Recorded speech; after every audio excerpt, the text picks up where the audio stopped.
তিতলির বাবা ওই গাছে বাঁশ দিয়ে একটি সুন্দর গাছ ঘর বানিয়ে দেন। আর তিতলি সেখানে এসে গাছ ঘর দেখে খুব খুশি হয়। বাবা, তুমি আমার জন্য এই গাছ ঘর বানিয়ে দিয়েছো? হ্যাঁ মা তিতলি, তোর পছন্দ হয়েছে তো?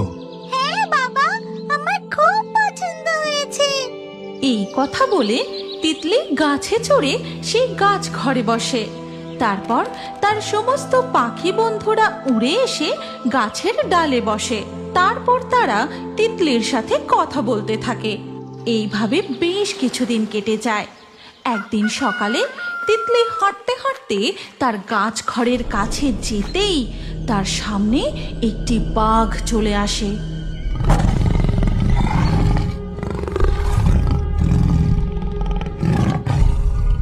তুমি এত গর্জন কেন করছো বাঘ বন্ধু? কি হয়েছে তোমার? সেই সময় তিতলির বাবা মা সেই পথ ধরে জঙ্গলে কাঠ কুড়োতে যাচ্ছিল। আর তাদের মেয়েকে বাঘের সামনে দেখে কিছুটা দূরে ভয়ে থমকে দাঁড়িয়ে পড়ে। তারপর তারা এক আশ্চর্য ঘটনা দেখে। তিতলি বাঘের কাছে এগিয়ে গিয়ে বাঘের মাথায় হাত বুলিয়ে দিচ্ছে, আর বাঘটি শান্ত হয়ে মন ভরে আদর খাচ্ছে। কি দেখছি গো, আমাদের তিতলি যে বাঘের মুখের সামনে। চিন্তা করো না গিন্নি, বাঘটি ওর কিচ্ছু করবে না। এতদিন তো জানতাম আমাদের মেয়ে শুধু পাখি পক্ষীদের ভালোবাসে, তাদের সাথে কথা বলে। এখন তো দেখছি সে এই জঙ্গলে বাঘের সাথেও বন্ধুত্ব করে ফেলেছে। এই বলে সন্তোষ আর মিনতি নিশ্চিন্তভাবে জঙ্গলে কাঠ কুড়োতে চলে যায়। এইভাবেই দিন কাটতে থাকে।